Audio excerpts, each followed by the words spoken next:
Values are such a great piece of work that I do in my ways of training. And in our community, to go back to my original idea that we are not about having, we are about being, we have 6 values in our community stated. The first one is expanded spiritual awareness. So in other words, to continue on this path of being and understanding who we are. And you go down through the love and the joy and all these wonderful qualities. And then the 6th one is conscious creation. And our community did that on their own. I did not influence that even a little bit when we created that in process. In fact, what we did, I did that with 60 of our members. We got together and we wrote down every value we could think of, and people voted on them. And we got everything but that conscious creation. And then when that class was over, we brought another group in, and they picked, without knowing what the first group had picked the exact same list of 5, but added conscious creation to the list in the same order. That's a clear indication that we are one in our thinking as a community. But we added that conscious creation, and I love that it's in 6th place. Just to say that's not the key thing. And as Dr. Holmes said in his Sermon by the Sea, if you're sick, getting a treatment to be whole and healthy is wonderful. If you have some kind of need in your life and knowing that we can use spiritual mind treatment and we can create that is great. But those other things come first. We must know who we are to do that work. That's the work. So how do you do it? Well, you do it the same way. You look at what is important in your life. What is important for you in how your life is organized? Well, you might say, well, family is important to me. Great. What do you get from being with family? Mostly the answer is love. What do you get from love? Love. Okay, love is a primary value in your life, if that's where you go. Well, what if a healthy body is incredibly important in your life? What do you get from a healthy body? An ability to be present. So perhaps presence is a great value in your life. It doesn't matter what it is, you have a formula for you that is different from everybody else. Even if you pick the same words to describe your presence and who you have come here to be, they would mean something different to you than the other person that picked those same words. When I've done this process again and again, what has come through me as my statement, because we do this little thing where we name ourselves. We name ourselves according to qualities, and we ask people at times in our community to walk around with a name tag that isn't the name that their parents gave them, but it's the name that speaks to who they have come here to be. And when I put my name tag on, it says, clear, compassionate leader. That's who I believe I've come here to be. And to just look at that for a moment, the idea of being clear is extremely important to me. I want to have the clearest understanding of who I am and what God is that I possibly can. And I don't not only want to know it at the level of me, I want to know it at the level of you. So much so that when I'm doing counseling with someone in our community, they come in, the words that I say to myself before they walk in my office are, God's getting ready to walk in here and try to trick me to thinking that someone other than God is here. But I'm going to stay clear about this, and that's going to help me support them. And it always does. It always does. Compassion is to just know that I don't ever fall into judgment about where somebody is. And that has worked for me again and again in my life. If I get into judgment, if I start thinking somebody's done something wrong, especially if I think they've done something wrong to me, I might as well just take a whip to myself. That's just not going to work. That is not going to work. So my idea of compassion is to be open to who you are so I don't get hooked. I don't want to get hooked. I want to see you as the God being you are. I want to know that you are living the life of the divine right here and right now. Even if you're in horrible pain, even if your heart's broken, even if everything seems to be going wrong, you're still the God presence. And I'm going to see through that to that perfection that you are. That's my job. And being a leader, well, I don't know. I guess that's just the way we're going to play the game. I have this thing about loving to be the leader. My wife, on the other hand, has no interest in being the leader. She is the absolute best speaker I've ever heard. I fell in love with her while I was listening to her speak. She spoke at Sillamar last week, and I sat in the front row and cried because it just opens me up. I just absolutely adore this woman. But if it comes to leading a meeting, she doesn't want to do it. She gets a lump in her stomach if she has to lead a meeting. So she doesn't do that. I'm the leader. You know, she's the avatar. We had lunch with one of our dear friends, Mary Tumpkin, who is a minister down in Florida and a part of the Johnny Coleman organization. Mary is a dear friend. She actually married Barbara and I.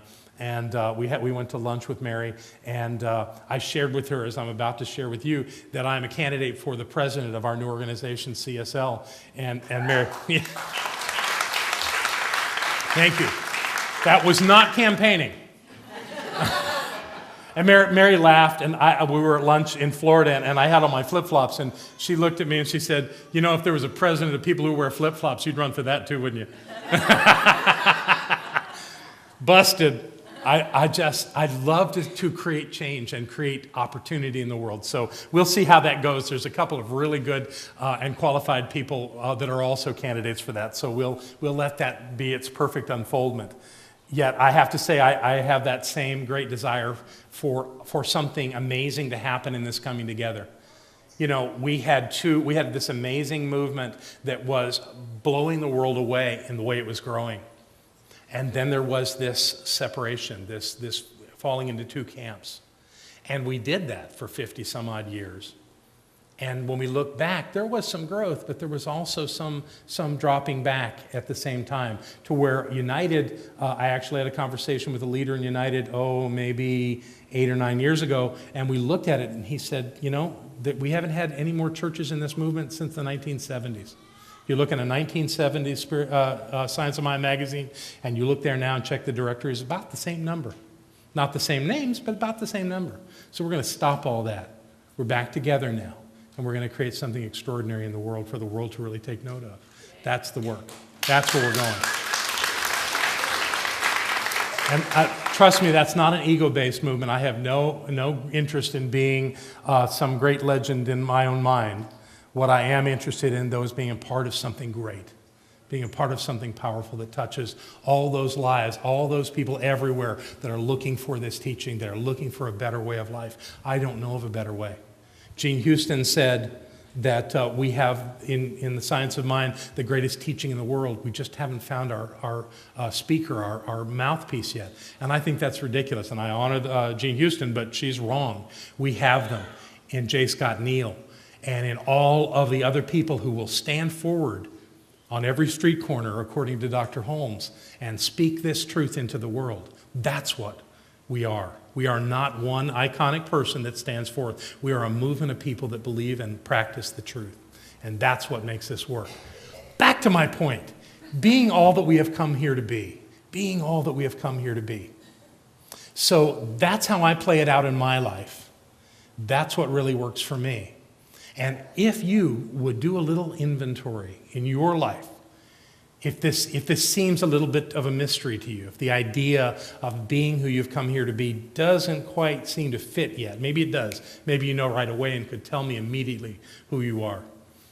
However, if it doesn't, I invite you simply to sit with it and ask yourself that easy question. What do I value in life? What do I hold as the most precious aspects of being a human being on planet Earth, a spirit being on planet Earth, however you want to word that? And when you find those qualities, embrace them. Wear them like a beautiful array of garment.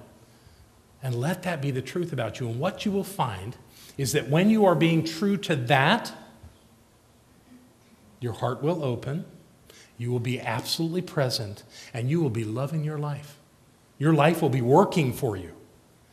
Now think about the times when your life isn't working, when you have some fear, when something's a bit of a struggle, when you feel like someone may be doing something that doesn't resonate with you and this emotional stuff comes up. Guess what?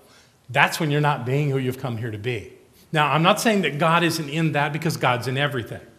God is all that there is. However, those moments in time when you're feeling that distress, that's life calling you back to remember who you are. That's all it is. And I have used that in my work for years. When someone will just reorganize their thoughts in a way that they recognize that nothing here is wrong. This may be difficult, but there's something wonderful in it. There's something amazing that can come out of that if you can simply have it. But the thing that's going to come out that's the most important is that you know who you are.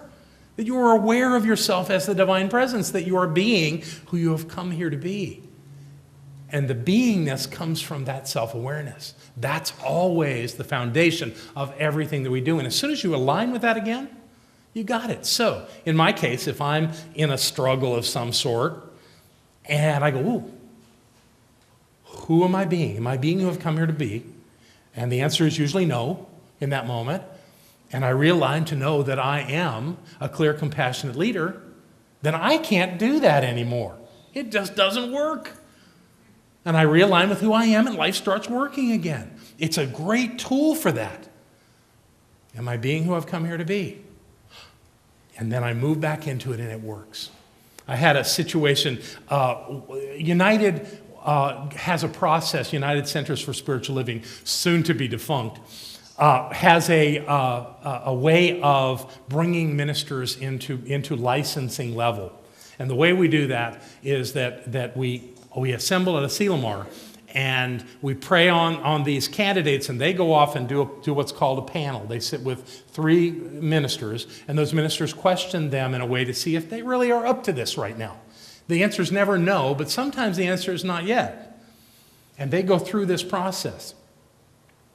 And we had a beautiful couple that I have been working with for years that went through this. They have a community down in Florida. They've actually been acting ministers down there for 3 years. So it's not that they're not fully engaged in their ministry, but they have been working on being to this place. Well, the wife went and did her panel and came back and said, it was like a fireside chat. It was easy. They were loving. We had a great time. I felt so appreciated, and it was so affirming. And then her husband went off to his. And we waited, and we waited, and we waited, and we waited. And finally, he came back, and he had passed his panel. Later that day, I took him aside. I said, okay, what happened? And he was being very generous. He didn't want to tell me the details too much, but he told me it was hard, and that he wasn't sure at all that he was going to pass, that they were going to let him have a license that day. And I said, okay, here's what I'm imagining. You're standing before a divine presence, a guide. And the guide says to you, all right, you and your wife are going to do these panels.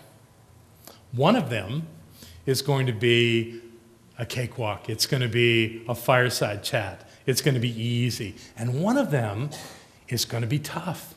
It's going to be challenging.